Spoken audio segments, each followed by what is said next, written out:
Hello everyone, मैं सरजीत एक बार फिर से आप सभी को स्टडी से विद एसएससी के इस यूट्यूब चैनल पर स्वागत करता हूं। और हमारे Bihar civil court clerk mains के लिए हम जो है वो कुछ एडियम्स करते हैं। तो उसी का जो हमारा वो आज दूसरा लेक्चर ये होने वाला है। बहुत ही छोटा सेशन हम लोग रखते हैं ताकि आप आराम से ईयरफोन लगा के किसी तरह आप जो है इसे सुन के आप अपनी तैयारी को और बूस्ट कर सकते हैं। तो चलिए, आज का जो हमारा पहला प्रश्न यानी जो दूसरा लेक्चर है, यानी हमने 1 से 20 तक पहला लेक्चर देख लिया था।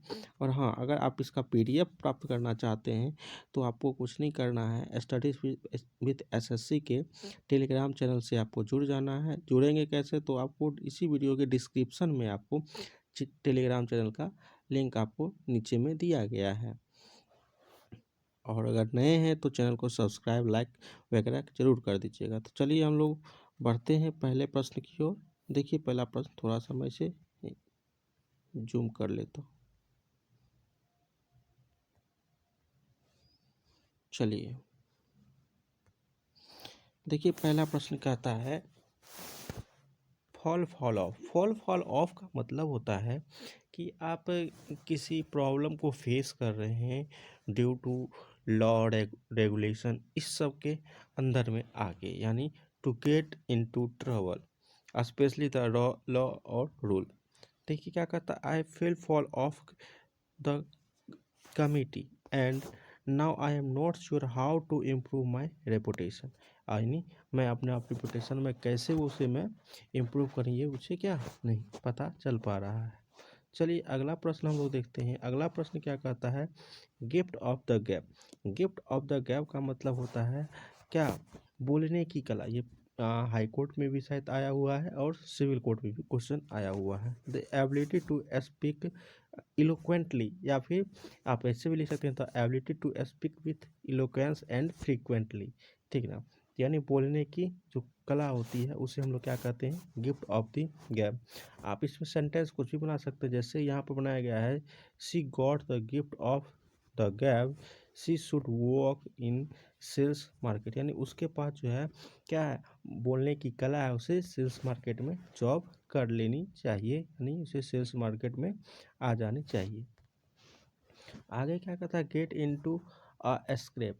गेट इनटू अ स्क्रैप का मतलब ही होता है क्या, इसका ये मतलब होता है समस्या में, यानी इन्वॉल्व इन अ प्रॉब्लम, किसी प्रॉब्लम में आ गए हैं। यानी जनरली स्क्रैप का मतलब क्या होता है, जैसे आप कहीं जा उड़ रहे हैं, ठीक है, छोटे से रास्ते में जा रहे हैं, और जैसे जहाँ पे आप एक ही बार में एक ही व्यक्ति जा सकते हैं, तो वहाँ पे क्या होता है, जैसे आपका हाथ पैर कहीं पे दीवार वगैरह से लग के, और क्या होता है, जैसे उसमें खरोच आ जाती है, तो क्या आप समस्या में पड़ जाते हैं, तो उसके लिए उसे हम लोग कहते हैं स्क्रैप। ठीक ना, यानी गेट इनटू अ स्क्रैप, यानी किसी प्रॉब्लम में क्या इन्वॉल्व हो जाना।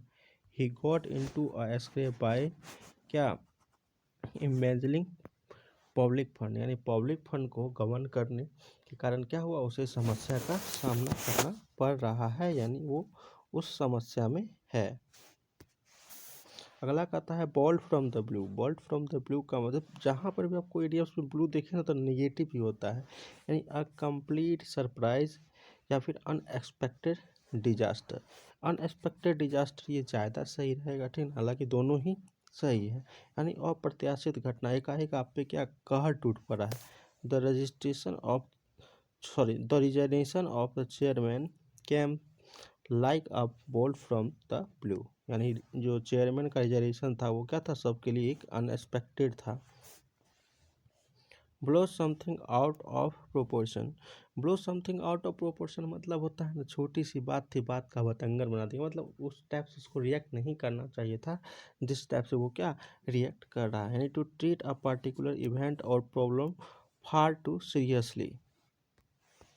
देख लेते हैं इसमें सेंटेंस क्या कहता है, it's ridiculous we have a tiny disagreement. छोटा सा डिसएग्रीमेंट था, and you blow the whole things out of top. तुमने क्या किया, उसे बात का पतंगर बना दिया। अगला कहता है टू गेट द डॉग्स। अब टू गेट द डॉग्स मतलब नहीं कहता है जाओ कुत्ते की तरह हो, यानी कि स्थिति क्या हो गई, पूरा बद से बदतर हो गई है। टू बिकम्स ऑर्स, यानी सिचुएशन क्या है, पूरा का पूरा खराब हो चुका है। तो उसके लिए हम लोग क्या यूज़ करते हैं, to go to the dogs. कहता है आफ्टर हिज फादर्स डेथ, यानी उसके पिता की मृत्यु के बाद their businesses went to dog, उसके जो बिजनेस थे उसकी स्थिति क्या हो गई है, पूरा बद से बदतर हो गई है। अगला कहता है up the creek. Up the creek का मतलब होता है in trouble in a serious pandemic, यानी किसी बहुत बड़ी समस्या में पड़ जाना, पीड़ा में पड़ जाना, तो उसके लिए हम लोग क्या यूज़ करते हैं, अप द क्रिक यूज़ करते हैं। कहता है इफ द, देखिए यहाँ पर चेक गलत लिख दिया है, CHEQUE होगा, ठीक ना, CHEQUE चेक होता है ना। If the cheque does not arrive today I am up a creek, मैं क्या हूँ, अगर आज चेक नहीं आ पाएगी तो मैं गंभीर समस्या में पड़ जाऊंगा। चलिए अगला प्रश्न कहता है back to the drawing board. Back to the drawing board कहने का मतलब होता है किसी भी चीज़ को ना पुनः से आप स्टार्टिंग से शुरुआत अगर करते हैं तो उसे हम लोग यूज करते हैं क्या, back to the drawing board, यानी किसी चीज़ को रीस्टार्ट करना, यानी पुनः से स्टार्ट करना, पुनः नए तरीके से स्टार्ट करना, to plan it all over again, ठीक ना।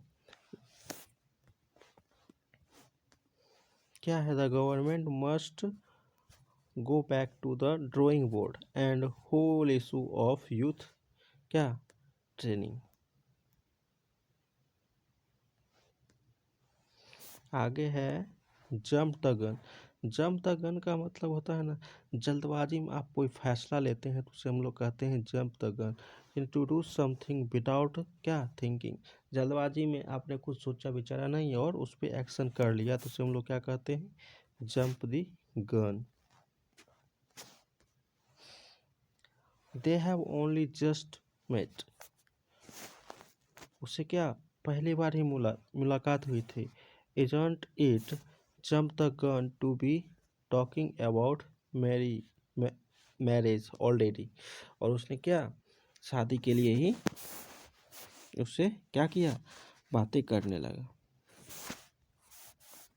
आगे कहता है B on the ball. Be on the ball का मतलब है तुम पूरा क्या सतर्क ना, टू बी कॉशियस या फिर to be quick to understand and react to things, या फिर be alert to new idea method and trends, यानी कोई भी नया जो भी चीज़ इनोवेशन हो रहा है, नया जो भी चीज़ इंट्रोड्यूस हो रहा है उसके प्रति थोड़ा सा सतर्क रहना, कॉशियस रहना, उसके लिए हम लोग क्या यूज करते हैं, बी ऑन द बॉल।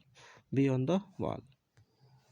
अगर बात करते हैं she is really on the ball, she is pout house at occasion on, she knows what she is doing।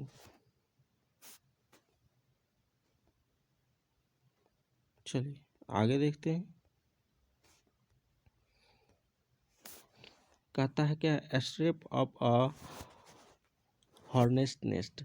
अब देखिए हॉर्नेट नेस्ट को आप क्या कर रहे हैं, छेड़ रहे हैं, तो क्या होगा भाई, आप एक समस्या को, हॉर्नेट नेस्ट क्या होता है, जो पीली वाली जो मधुमक्खी होती है ना उसे बोलते हैं, और उसके नेस्ट को, उसके घोंसले को आप क्या कर रहे हैं, छेड़ रहे हैं, यानी आप खुद ही समस्या को पैदा करें, टू मेक ट्रबल या फिर कॉज अ कॉमोशन। कहता है according to my brother Pankaj, she was asking a lot question and up hornets nest around town. यहाँ पर सी की जगह पे ही कर लीजिएगा, ठीक ना, या फिर सी ही रहने दीजिए, कोई दिक्कत नहीं। कोई छूट गया है क्वेश्चन क्या,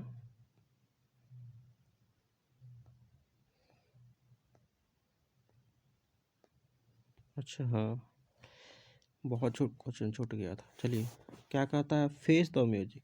अब फेस द म्यूजिक का मतलब होता है ना चैलेंज को एक्सेप्ट करना, या फिर अगर आपको कोई डांट रहा है, कोई आपको पनिशमेंट दे रहा है, उसे आप एक्सेप्ट कर रहे हैं, ठीक ना, तो उसे हम लोग क्या कहते हैं, face the music. But challenge accept कर रहे हैं तो वो भी हम लोग क्या फेस द म्यूजिक बोलते हैं, यानी डिफ़िकल्टी महसूस कर रहे हैं तो उसे भी हम लोग क्या फेस द म्यूजिक कहते हैं। The children broke the pen while playing and had to face the music for doing so. और उसके लिए क्या उसे जो पनिशमेंट है उसे उसे स्वीकार करनी पड़ेगी। To rain cats and dog, rain cats and dog का मतलब होता है बहुत तेज से बारिश होना। रेनिंग वेरी हैवली, ठीक ना, raining very heavily. We wanted to play football but now it's raining cats and dog. अगला प्रश्न कहता है to take a bull by the horns, यानी आप क्या कर रहे हैं, हॉर्न्स को उसके सींग पकड़ के उसे कंट्रोल करने को रहे हैं, यानी to deal with a difficult situation, वो सिचुएशन समझ सकते हैं आप कैसा होगा। She decided to take the bull by the horns and try to solve the problem without any further delay. Call it a day, call it a day का मतलब होता है ना भैया आज बस इतना ही, आज भर इतना ही, अब हम लोग अगले दिन काम करेंगे, यानी काम को क्या कर रहे हैं, स्टॉप कर रहे हैं, टू स्टॉप वर्किंग, तो उसे हम लोग क्या कहते हैं, कॉल इट डे। यानी after 14 year living and working in this country she thinks it times to call it day, यानी 14 साल जो है उन्होंने क्या किया है, देश की सेवा की है, यानी इसमें काम किया है, अब वो चाह रहे हैं क्या, वहाँ से आप रिटायर ले लें, यानी काम को आप बंद कर दें। ऑन्स इन अ ब्लू मून, ऑन्स इन अ ब्लू मून का मतलब वेरी रेयर, कभी कभार दिखने वाली जो चीज़ है उसे हम लोग क्या कहते हैं, ऑन्स इन अ ब्लू मून। क्या कहता है, I have only 2 more months till my wedding so I allow myself to eat fast food only once in a blue moon, मैं कभी कभार अब मैं फास्ट फूड खाऊंगा ताकि मैं दिखने में बहुत ही सुंदर लगूं। Under the cloud, under the cloud का मतलब होता है ना आप संदेह की स्थिति में हैं, यानी व्यूड विथ सस्पिशन, ठीक है ना, या फिर इन आ सस्पिशियस मैनर लिख दीजिएगा तो भी चल जाएगा, ठीक है ना। डिजास्टर और डिसअप्रूवल, संदेह के घेरे में होना।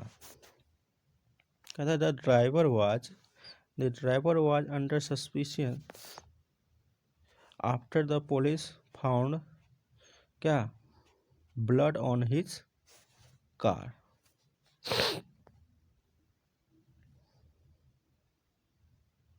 यहाँ पर ना अंडर द सस्पिशन है ना, इसे अंडर द क्लाउड कर दीजिएगा, ठीक ना, क्योंकि यहाँ पर एक्चुअल मीनिंग लिख दिया गया है, वही मैं देख रहा था। अ परफेक्ट स्टॉर्म, अ परफेक्ट स्टॉर्म का मतलब था वर्स्ट पॉसिबल सिचुएशन, मतलब जो इतना बद से बदतर हो सकता है जितना आप सोच सकते हैं, उसके लिए हम लोग यूज करते हैं अ परफेक्ट स्टॉर्म, यानी उस पर क्या अपना कहर ढह चुका है। The past 2 years have been a perfect storm for the travel industry, travel industry के लिए सबसे जो बुरा दिन था वो बीते 2 साल जो था वो था। अगला क्या कहता है, बैड ब्लड, बैड ब्लड का मतलब ये होता है क्या, दुश्मनी लेना, यानी इनेमिटी या एंग्री फीलिंग, या फिर आप किसी पे क्या गुस्सा फीलिंग कर रहे हैं, इनिमिटी कर रहे हैं, तो उसे हम लोग कहते हैं bad blood. There has been bad blood between the two families for years, यानी वर्षों से दोनों फैमिली के बीच क्या है, पूरी शत्रुता चल रही है। एज डेड एज अ डोरनेल, इसका मतलब होता है क्या, पूरा आउटडेटेड हो चुका है कोई चीज़। एज डेड एज क्या, डोर नेल, कहता है कंप्लीटली ऑब्सिलेट, यानी टोटल का टोटल क्या हो चुका है वो, अप्रचलित, यानी प्रचलन से बाहर है, तो उसके लिए हम लोग इस इडियम्स का यूज करते हैं, यानी आउट ऑफ वॉक भी इसे हम लोग बोल सकते हैं, टोटली और सर्ली पूरा डेड, मतलब जैसे ही इस एडियम का डोर नेल मतलब समझते हैं ना, जो कील होता है, जैसे आपको दरवाज़ा है, ठीक ना, और दरवाज़ा पे क्या, जैसे मान के चलिए कि 2-3 ये लकड़ी से दरवाज़ा बना हुआ था, अब इसे ज्वाइंट करने के लिए क्या करते हैं हम लोग, कील का यूज़ करते हैं, पेज का यूज़ करते हैं। अब इसे क्या हथौड़ा से मार मार के चिपका के हम लोग क्या करते हैं, पूरा इसी में उसे मिला देते हैं, पता नहीं चलता कि भैया इस पर क्या कांटी लगी है कि नहीं लगी है, तो उसे ही हम लोग क्या कहते हैं, उसे हम लोग डोर नेल कहते हैं, ठीक ना। तो इस पर sentence the poor man is as dead as a doornail at this moment, यानी वो तो पूरा है कि पूरा क्या, वो मर ही चुका है, इस टाइप से मतलब ये आप समझ सकते हैं। ठीक है, तो आज के लिए हम लोग इस वीडियो में इतना ही रखते हैं। बाकी जो है ग्रुप में पीडीएफ जाएगा, तो पीडीएफ जो है वो आपको 1 और 2 दोनों जाएगा, यानी जहाँ देख रहे हैं यहाँ पर जो क्वेश्चन जो 1 है, 1 से लेके आपको 40 तक दोनों आपको दे दिया जाएगा, ताकि आप एक साथ दोनों का रिवीजन कर सकें। और फाइनली जो पीडीएफ में आपको मिलेगी वो कहाँ, स्टडीज विथ एसएससी के यूट्यूब टेलीग्राम चैनल पे। जो लोग नए होइएगा, चैनल को लाइक शेयर और सब्सक्राइब जरूर कर दीजिए। जय हिंद।